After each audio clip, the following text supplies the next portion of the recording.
Bienvenue dans cette deuxième chronique Mieux-être. Aujourd'hui, nous parlerons d'un outil simple, accessible et puissant, la pleine conscience, un allié contre le stress et l'anxiété. À quoi sert la pleine conscience?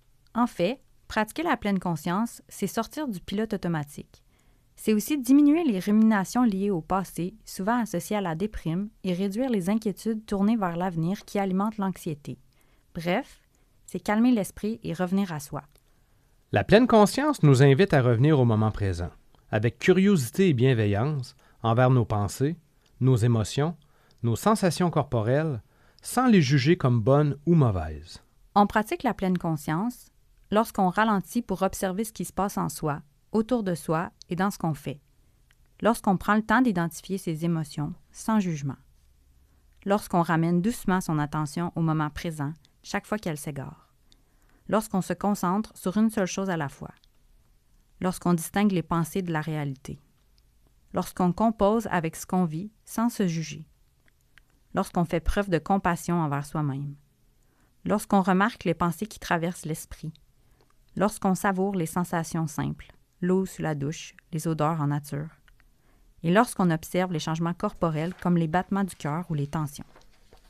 À l'inverse, on n'est généralement pas en pleine conscience lorsqu'on ne sait pas vraiment ce qu'on ressent, lorsqu'on rumine des événements passés, lorsqu'on s'inquiète de l'avenir, lorsqu'on fait plusieurs choses à la fois, lorsqu'on réagit impulsivement sous le coup de l'émotion, lorsqu'on est sévère envers soi et autocritique, lorsqu'on se distrait dès qu'une émotion désagréable apparaît, lorsqu'on juge la moindre émotion, lorsqu'on évite certains aspects de soi, lorsqu'on reste constamment occupé pour empêcher les pensées d'arriver, ou encore lorsqu'on se dit qu'on ne devrait pas avoir certaines pensées. La pleine conscience peut être intégrée à la vie de tous les jours, que ce soit en mangeant, en marchant, en cuisinant, sous la douche au lever, ou simplement en étant pleinement présent à ce qu'on fait. Elle peut aussi prendre la forme d'exercices plus formels, comme la méditation, la respiration et le yoga. Quand on est stressé, on respire de façon superficielle. Pourtant, une respiration ventrale lente et profonde apaise le système nerveux.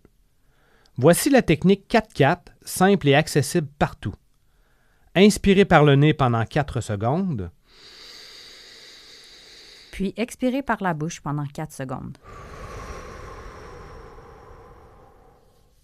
Chaque fois que votre esprit vagabonde, revenez simplement à la respiration.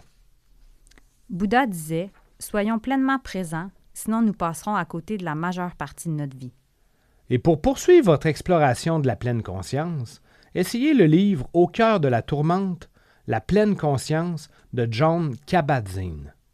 Visitez le site de médecine intégrative de l'Université de Montréal ou testez l'application Respirelax Plus pour pratiquer la respiration.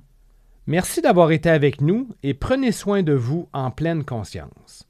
On se retrouve bientôt pour une prochaine chronique où l'on parlera d'autocompassion.